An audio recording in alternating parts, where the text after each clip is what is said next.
tell people your why and do it through your story. So then sit down and have conversations like this. yeah. We got David Mink with us today, or David.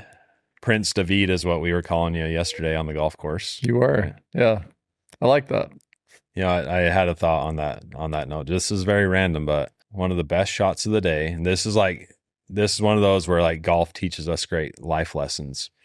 One of the best absolute shots of the day was that drive that you smashed on the last hole that ended up in the water.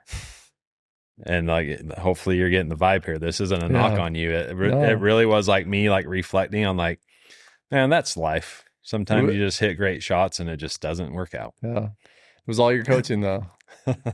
After 8 holes, it all lined up. But yeah, no, I know it felt so good. And then splash. Yeah. All right, Dave. I think I can call you Dave, right? Yeah. At this point. All right. Yeah. I want you to tell me a little bit about the town you grew up in, because I know you grew up in New Mexico, right? Like, yeah. Tell me more, like what, as I even asked, as someone asked that question, like tell me about where you grew up. It's a great question. So normally when people ask me where I grew up, I tell them Albuquerque, because that's probably the only town in New Mexico they know, maybe Santa Fe, right?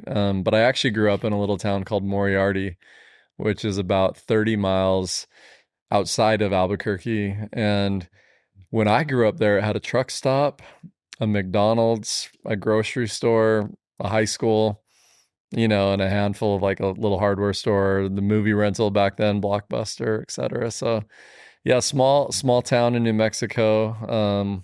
We were a 3A school. And so our mascot was the Fighting Pintos. So a nice paint horse, which was cool. Are Pintos mean? You know what? The funny thing is when we'd go play basketball, I played basketball. I remember some of the other schools would chant Pinto beans. That was like the joke, right? Pinto beans. That was the taunting. So that was their taunting. So that's I don't know if Pintos are mean, but yeah. Anyway, so I grew up in Moriarty, New Mexico. Pintos are. They should be. Yeah. They should be. So what did you guys do for fun? Man, bought a lot of fireworks. That was one of the other things that was there, a giant firework station. All the things, running around catching lizards and horny toads and those kinds of things. Baseball, pretty big sport in New Mexico. I played basketball, but mostly sports, and just a lot of my friends were cowboys, actually. So I had a few buddies that grew up on ranches. So we'd go play around out there, which was always a good time. So yeah. What would you normally do on the ranches? Like, what was some of the funnest stuff you did, or dumbest stuff? Yeah, I mean, a lot of bird hunting. Sometimes those are synonymous, right? Yeah. So my friends were rodeo guys. I didn't do much of that at all. Just kind of watched. But we'd ride horses, we'd bird hunt. Ride around on 4-wheelers, dirt bikes, sometimes help with the chores. It was fun to be involved in. Like, I'm by no means a cowboy. I wish I could claim that, but I'd kind of go there and do the part for the weekend. Or did you do that enough to where you're like, I never want to own a ranch or live on a ranch? Was it like, or was it something where you'd actually kind of No, I got to stay mostly in let's help this kid have a good time zone, right? So it was fun. Like it was mostly fun. I wasn't working too hard. I'd help, but it was mostly fun. Yeah, and I only ask that because sometimes I'm like, I just have that feeling like I would love to just move out in the country, and even just here in southern Utah, right, and just have a bunch of land and work on the land and even have animals and stuff. But then I'm like, it's probably more me like romanticizing it versus like really like would I enjoy that, because I know it's not easy. Yeah, it's and my parents had 5 acres. So I mean, we had a little like spot and plenty of room to like ride around and do things. And so my dad always had, a little bit of that life going on. It was a little lonely, I would say. Like that was the biggest thing I learned about the guys who really lived on ranches, is they were out there a ways. And so I mean, it was amazing, but I think as a young person, sometimes there was like kind of just that boredom. Because it's just you and your family. It's you and your family, and you know, again, they do a good, I mean, they obviously have a great community, but everybody's working hard, and so there's not a ton of socialization just day to day. Yeah, that makes sense. Well, and you talk about your family. One of the things I wanted to ask you about was specific to your family of tell me first just like high level, like where you fit in your family, siblings, and then I want you to talk about one or two things that you would consider to be like non-negotiable values within your family. And I ask that because I feel like it can shape so much of like even who you are today. So just that, like, tell me a little bit about your family and some of like the non-negotiable values that you guys had in place. Yeah, no, that's a great question. So I was the oldest of 7 kids. My dad was a military helicopter pilot for like the first half of my life. So we moved around every 2 years. It was kind of the average stay. And so I had the chance to live in Texas, Alaska, Alabama, Arizona. We would just kind of move around every few years, which was good. It made one of the non-negotiables adaptation, right? Like in our family, change was fairly constant, and it was just part of the deal. So you got good at making friends, being grateful for where you were, being grateful for family, because that was the constant. When you move that much, you really understand that like your siblings and your mom and dad, that's the constant.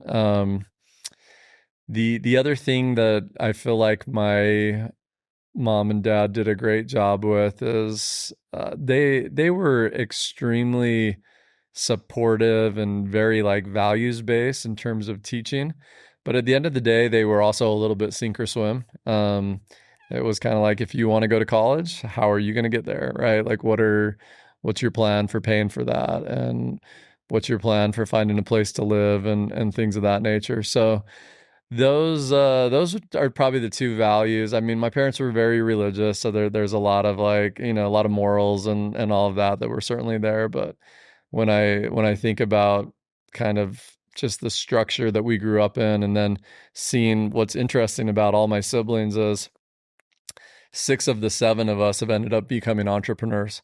And I think it's a lot to do with those 2 things of having a plan, but also being comfortable with change, and, kind of being somewhat used to being thrown into the deep end of the pool, and just like, hey, what are we gonna do? How are we gonna swim this one out? So I love that. That's it actually, funny enough, makes me think of Ernest Goes to Camp. Did you ever see that movie? Yes. And there were a few different ones, right? But there were. That one in particular, I think the one like camp director's name was Coach Stennis. And I just remember vividly in the movie, he's like, you're going to learn to swim the Coach Stennis way. And he just throws the kid in the water. He's like, you're going to learn to swim if I throw you in there. So there you go. That's a blast from the past. I mentioned that our little town had a Blockbuster, and yeah, we had a lot of Ernest Goes to whatever. That part of the library at that Blockbuster was fairly deep. So yeah, there you go. We'll have to watch that one sometime.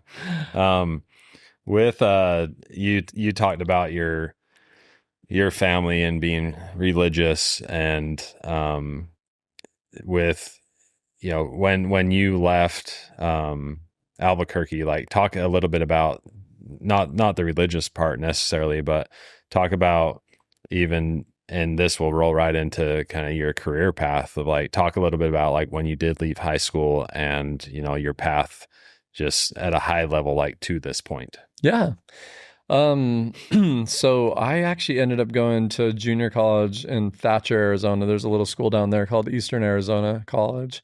And that ended up becoming part of my plan because I found out that they offered in-state tuition for kids from New Mexico. So a buddy of mine from high school was going down there. When I heard how and why he was going down there, it made a lot of sense. So I actually ended up selling my car to get enough money to go to school, and headed off to Thatcher.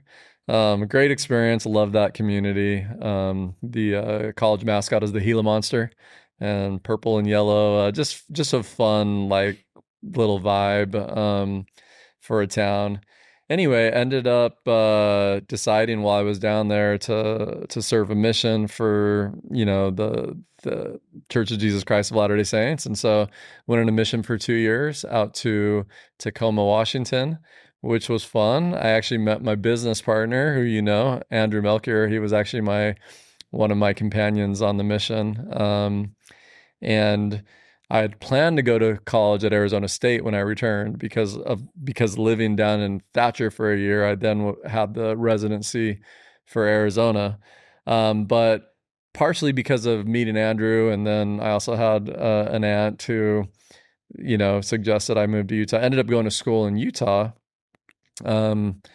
Finished out my associate's degree at Utah Valley University. At the time, it was called UVSC, and then transferred over to BYU, where I met my wife.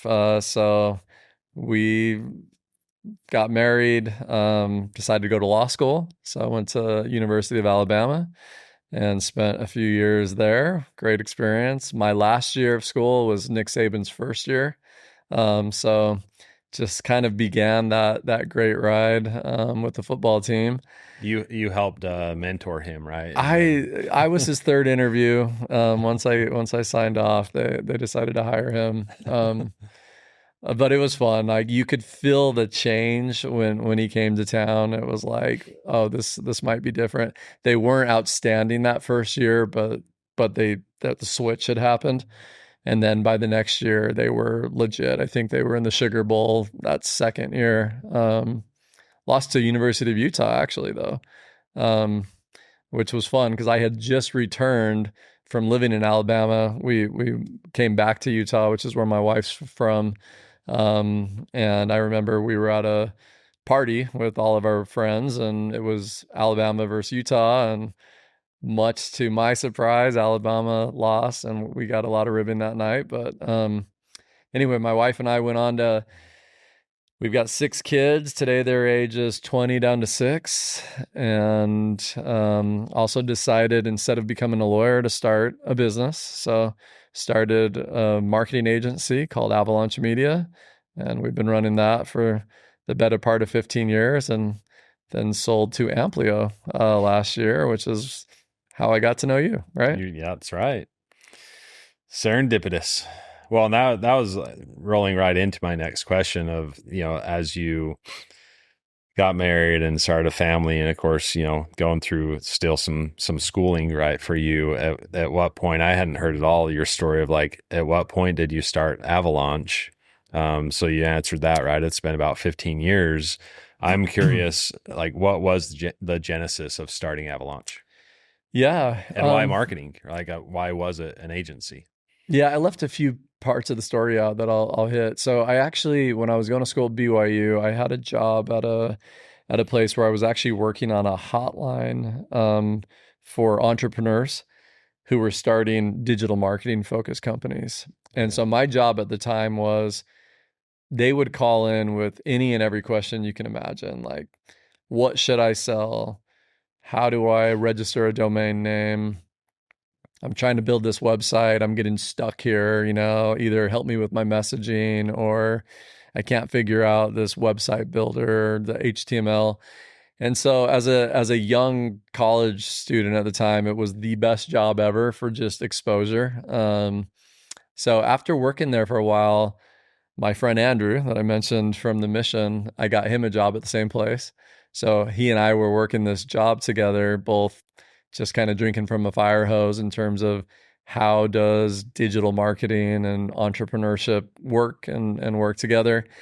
After doing that for a while, we actually decided to start a company called MyLDSmissionary.com, which was like the first gift store for missionaries. Okay. Yeah, our positioning was, hey, we just got home from this experience. We know what these kids actually really want. And so let us help you instead of sending stale cookies, which was kind of the number one kind of go-to trick for most families and girlfriends and all of those kinds of things.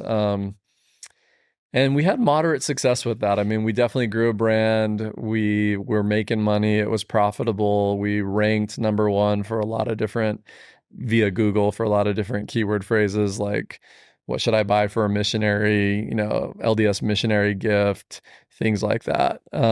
Were you actually like selling those gifts and fulfilling orders, or was it more of like a drop shipping model where you were selling it and then you would order from, you know, such and such company that would actually drop The ship to latter. Okay. Yeah, we found a bunch of drop shipping relationships that all made sense. Everything from, baked goods and things of that nature through to like jewelry and ties and apparel and kind of the whole ball of wax. So it was a great learning experience. I mean, we were kind of practicing everything we were telling people via that hotline. And it was like, hey, all this stuff works. We're onto something here. So we decided as the next step, like, let's try something with higher profit margins. So our the next adventure was actually mattresses. And we started with just standard mattresses. And that was tough. We didn't really have a unique selling position. But we sold a few and the margins were great. And it was like, we figured out a lot of things, like how do you compress these things so that you can actually get a reasonable shipping rate, et cetera. In the meantime, I had decided to go to law school, and that was because you'd asked about kind of family values. One of the family values was education. My grandfather had a PhD. My dad had a master's degree. Most of my uncles and aunts had, higher forms of education at some point. And so I had always planned on doing something. Ended up going to law school. And while I was at law school, I decided to take a weekend trip to Tupelo, Mississippi, which is where Elvis is from. And they were having a furniture trade show there. So I just dropped in on the trade show, started talking to all the different vendors, and found a group out of North Carolina that would make custom mattresses. And thought to myself, love what we're doing here, but we need a better niche. And did some research. Nobody was really selling custom mattresses online. So we became one of the first, if not the first, kind of custom mattress company. We called it Rocky Mountain Mattress, and we were doing mattresses for RVs, mostly Airstreams, because you know how they have that rounded shape up front. But like boats and yachts, because they have like the V-berth, or European size furniture, it's actually different metrics than the US size furniture. So if people have nice furniture from Italy or England or some other places, they'd actually need a little bit of a different size mattress to fit that furniture. So we went into that market, and we actually had great success. So by my third year of law school, that mattress company had really taken off. We did 7 figures that last year. And so that was really kind of the jump start into it. It was like I had played around in college, was working on the hotline, did the LDS missionary store, both good. But when we got into that custom mattress zone, it was that next level, where I thought, oh, I can actually forego becoming an attorney. Like there's an opportunity actually to go full-time as an entrepreneur, which is what I decided to do. In fact, I had a first year law internship interview where I was being interviewed by a young attorney, and he, funnily enough, kind of called me aside, and he's like, dude, if I knew what you knew, I would not do this. He's like, if I knew how to do some of the stuff that's on your resume around, what you know from a marketing and an internet business standpoint, he's like, I would go in that direction. So that comment from him really, like, it was a big moment for me. I thought, geez, like that was so interesting that he kind of called a time out and gave me that advice. Had a conversation with my wife. She was all for it. She said, yeah, let's give it a shot. So moved back to Utah. We went full-time, Andrew and I, with that mattress company.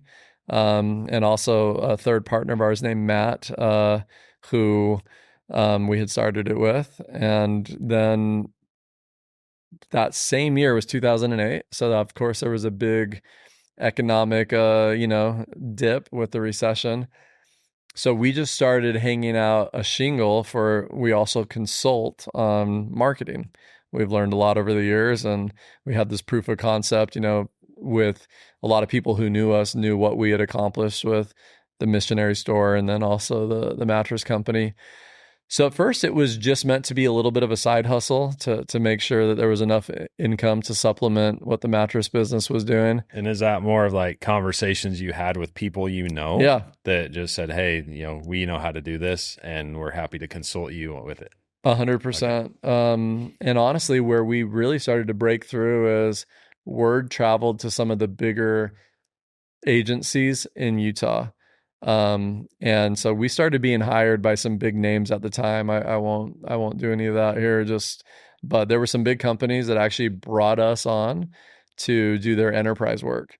Okay. So we'd kind of be a little bit of that, SWAT team behind the scenes that was actually the actual fulfillment behind, say, like one of these big agencies dealing with their client. And when that was another unlock, we were like, wow, if these guys are bringing us in, what if we just went direct to these companies? So after about a year of doing consulting, we decided to kind of go direct. And so in 2012, we started Avalanche Media. And that's, kind of the rest is history. We started as a small group, just doing SEO at first, but grew that steadily. Every year or two, we'd add another complementary service. And so all the way through that, in 2023, we decided to start getting into the fractional marketing leadership space with FCMO and those types of offerings. And that positioning ended up being just such a nice fit with Ampleo. In fact, my business partner, Jason Colum, who we brought on in 2012, Jason well, of course. Jason was at an event with Joe Grover, who, of course, was running the Fractional CMO program at Avalanche. And Joe made a comment to him. He said, it's funny, you guys are coming from the agency side of things into the fractional chief marketing officer side. And he's like, here at Ampleo, we've been on the fractional, executive leadership side forever with CFOs and then more recently CMOs and HR. And he's like, but we're actually moving in somewhat into to the agency space because they had acquired Stage. Yeah. They both kind of looked at each other and said, we should probably talk. And so that just kind of started off a good relationship where we started talking with Ampleo, and we were both solving the same problem, had the same thesis, but just kind of coming at it from a little bit of a different perspective and historical place. So it's been amazing. Yeah. Been the last 8 months or so, been helping to build the Ampleo marketing division. And it's been a lot of fun to take all that background we just talked about that's kind of culminated in what we're doing today. So, yeah. And I've seen a couple of things that are really special about that, and more specifically, like what you guys and your team bring to the table. And one is in the way where, we already had a great marketing team in place, especially with Adam Lever, who, leads out our marketing team and, as the sales tax people, right. And currently as the sales tax division of Ampleo, like we had that in place, right. Yeah. We have for several years, and it's been really cool to see then you guys become a part of the Ampleo group and even with Stage, right. Where now you have a great leader and even a visionary in the marketing space that, Adam is for our team. And he now has resources that he didn't have before, right? That's been really cool to see the way that your team and even the Stage team, which is now just one team, right? The way you've come in and complemented, the rest of the marketing group and marketing efforts within the Ampleo family or the Ampleo enterprise.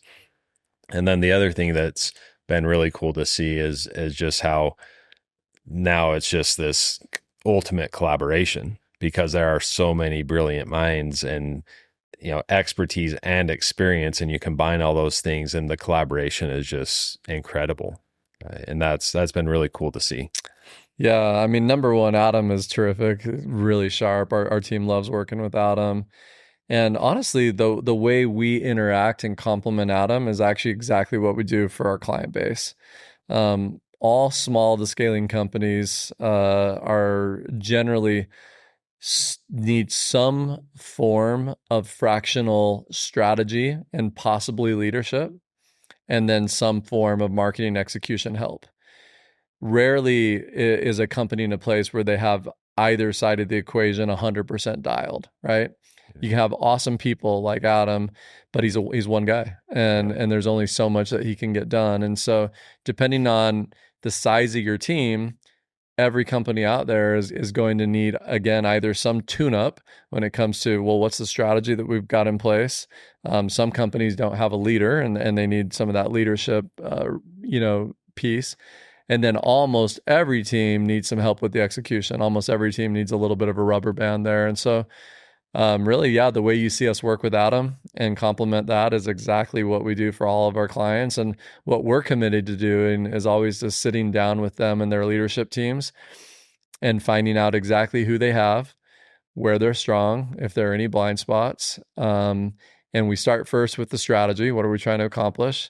And then we get into the who. Well, who's going to do what we need to go do? And then our commitment is let us help you fill in, some of those areas that you don't have a name next to yet. And so you guys are fortunate. Adam is a terrific director, and he's got a lot of skills, and makes it easy to, when you have somebody that talented, it makes it really easy for us to come in and actually further impact what they're already doing. Yeah, that's really cool. That reminds me too of something I've learned more and more about, even like this week, right? And in recent days, with your approach to new clients, and I don't know exactly what you call it, but your marketing sprint. Right? Yeah. Talk to me a little bit about that, because it's certainly something that I think our clients should know about, and the marketplace should know more and more about how you guys approach it. So, and I'm starting to talk like, you meet a company for the first time, like what do you go through in the initial conversations, and through, of course, that sprint, and what's the purpose of that, and the kind of the typical outcome or solutions that come from that. Yeah, perfect. So we always start super just curious, right? Like, some of my first questions are always, hey, Danny, tell me, what's your organizational structure for marketing? Just how does marketing work at the sales tax people, right? Because I want to hear from you who you have. I want to hear what their titles are. I want to hear what their backgrounds are. And then we ask some questions around, well, how confident are you in those things? Like, you've got the people, and you've got some theses that you're chasing. Do you feel good about who you have, where you're going, why you're going there? And it's generally, people are very transparent. Like, if you ask good questions, people are going to give real, honest, legitimate answers. And so we try and find out right away if somebody has a bona fide plan and if they have a bona fide team. If the answer is less than absolutely yes and absolutely yes, then what we're almost always going to recommend to somebody is, well, why don't we start with some strategic alignment, right? Like, if I was you, I would not want to just throw money at marketing execution until I know that I'm really confident in the plan we're pursuing, and I'm also really confident in the team that's going to be pursuing the plan. And so we always start with what we call a strategy sprint. It's literally based around alignment. We have a framework that we've leaned into where we pursue something called the 9 Square, which is from a published New York Times bestseller called The One-Page Marketing Plan. But it's brilliant because it gets you to look at the business through 3 lenses. What needs to happen before somebody becomes a customer?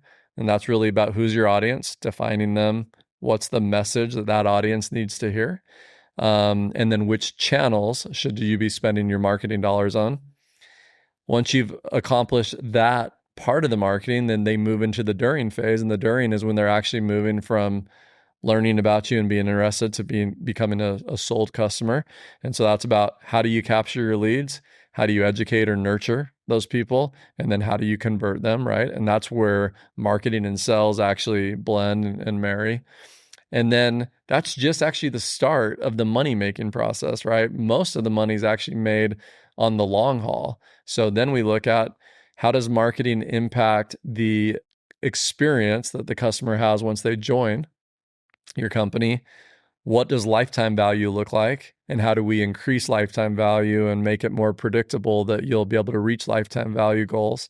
And then, finally, and when you create these raving customers, how do you leverage their experiences with your brand for more testimonials, case studies, referrals? So we sit down over a 2-day period and we work through that framework to co-develop a plan with the business leaders on the other side. It's generally like the CEO, if they have somebody who's heading marketing. CFO is amazing to get in there if we can, because then we've got numbers that we know we can really validate.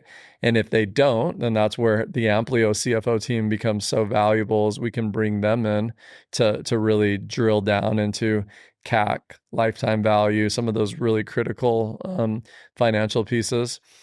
And we end up co-creating a what plan. What are we trying to do? Where are we going? Who's going to help us get there? And we always want to double down on the resources you have. So if you've got an Adam, that's amazing. We're going to be a lot better off as your marketing partner if we can work with and leverage and help Adam than if you don't.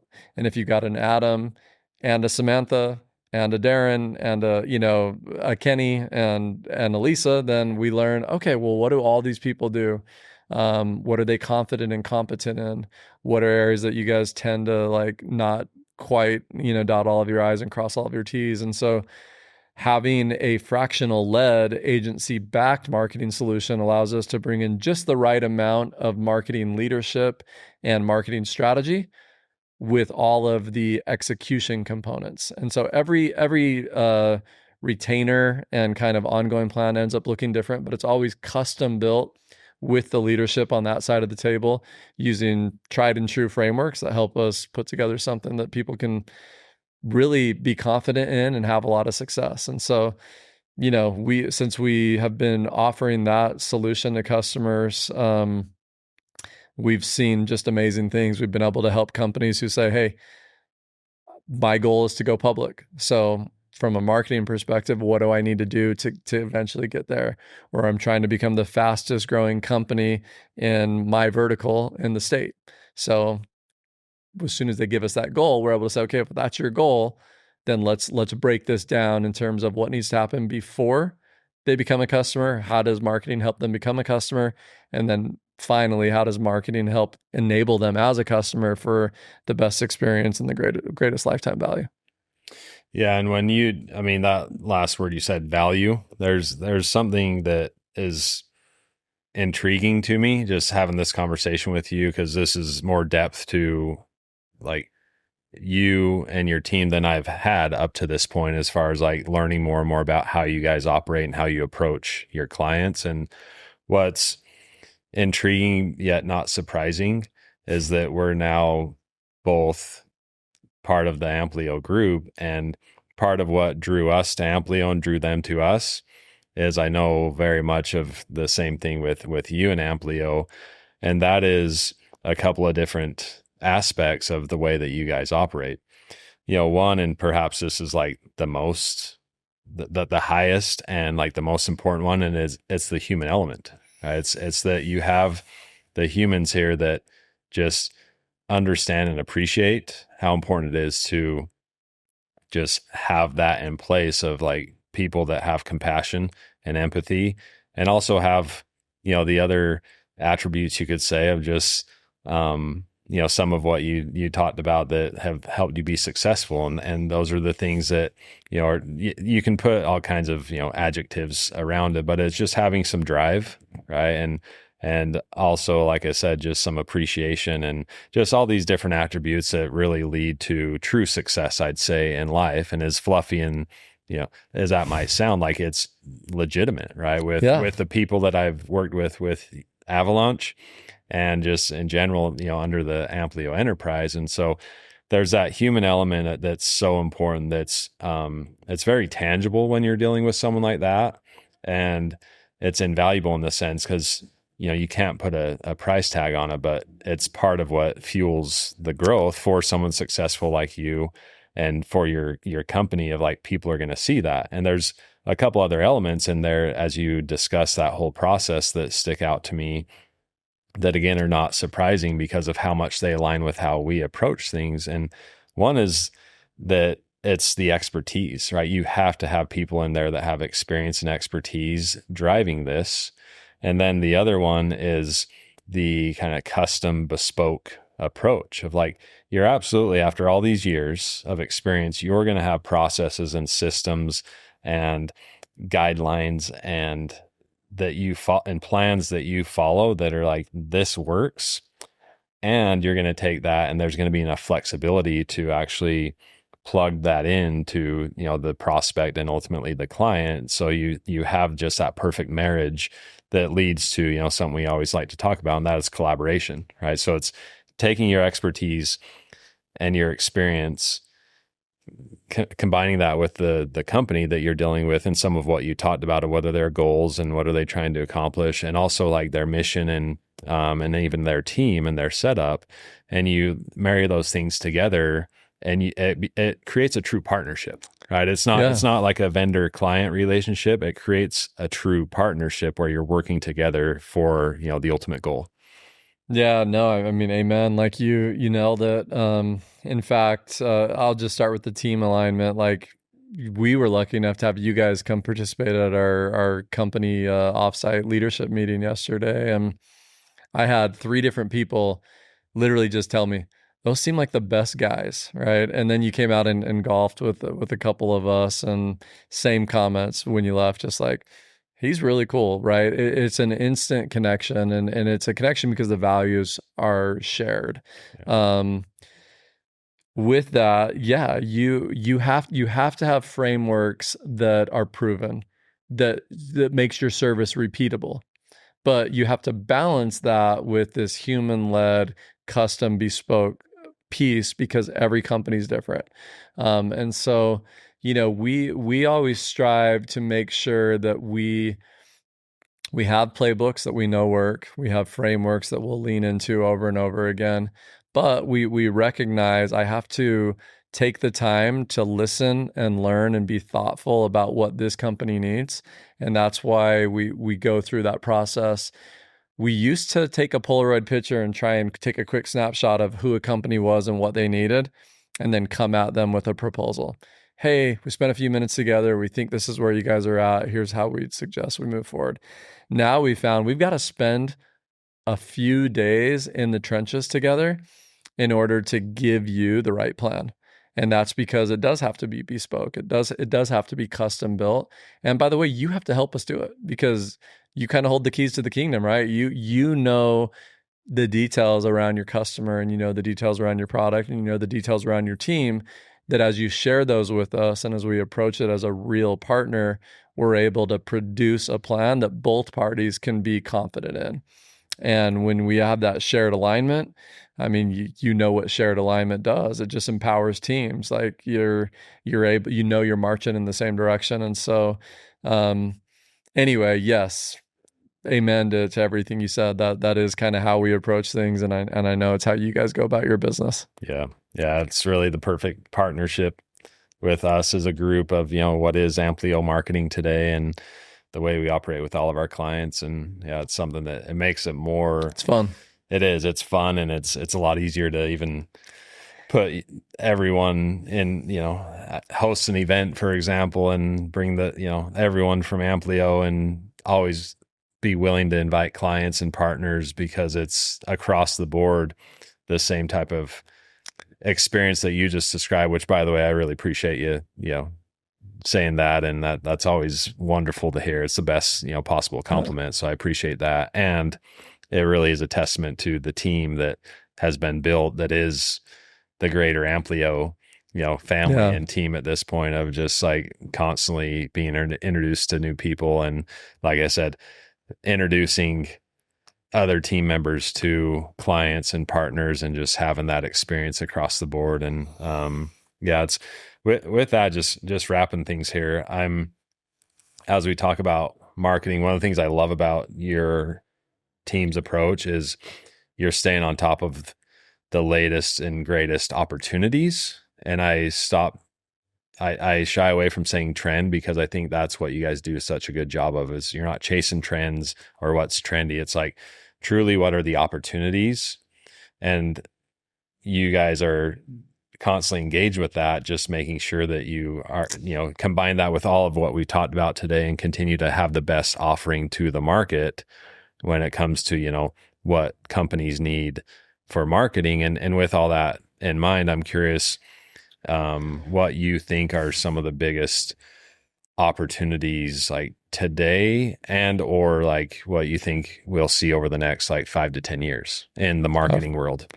Yeah. And trying to narrow that down to, like kind of a single thought here, of course. Yeah, no, it's a great observation. I think it's actually the beauty of us being agency backed is we have the ability to play in so many other sandboxes that you pick up on trends, but you can also kind of break through which trends are fool's gold and which trends are actually paying the bills, right? And that return is there. And so I'm just going to take one thing that I think I would lean into if I was a brand out in the marketplace today, which it's actually what we're doing right now. But it's actually capturing the sentiment and the story of what you do so that it's accurate. And here's the application. Generative engine optimization is kind of the rage right now, right? And what that means is how do I make my company appear from a visible standpoint inside ChatGPT, Perplexity, Claude, all of these LLMs. And there's actually two battles that you're fighting there. One is, are you visible? Are they mentioning you? But then the second is, when they're mentioning you, is the way they're talking about you, is it actually accurate? And is the sentiment actually positive, negative, neutral, or other, right?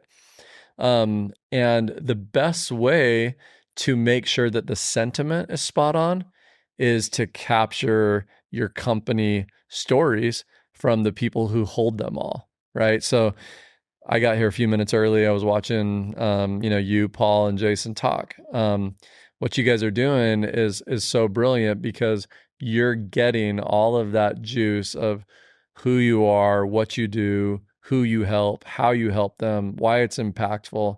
And what you're going to see is as you guys record that, publish it to the right places, AI is going to understand the sentiment behind your company. They're not just going to know you do sales tax, but they're going to understand who you help, how you help them, why you help them, where it's better or different from your competitors, et cetera. And so I'm finding that a lot of companies that we work with and consult with skip that step.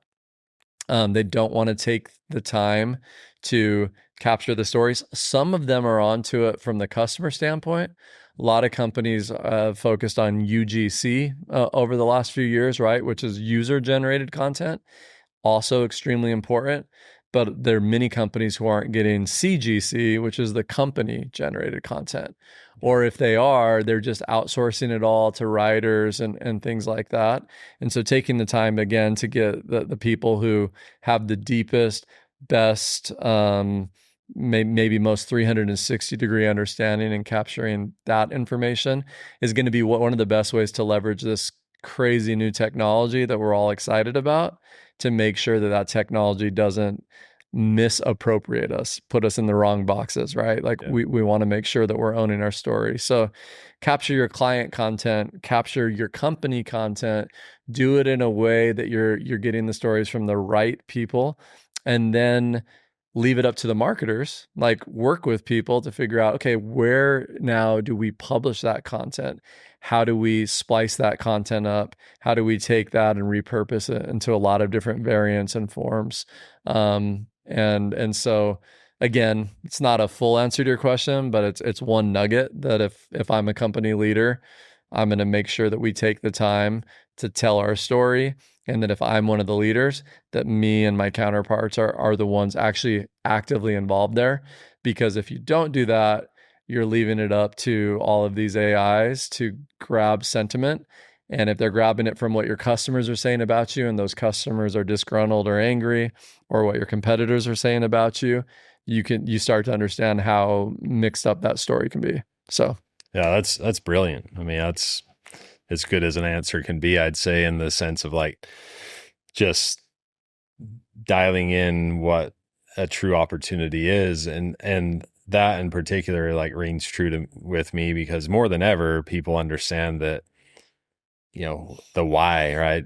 We're constantly like seeing that of like just a great way to approach business and career and, entrepreneur, uh, just opportunities and that anyone that really wants to like have an impact in some way, shape, or form in their career, what's your why and like what's driving you, and you see it all over the place now. So more than ever, people understand that's a really important approach to things, is like what's your why.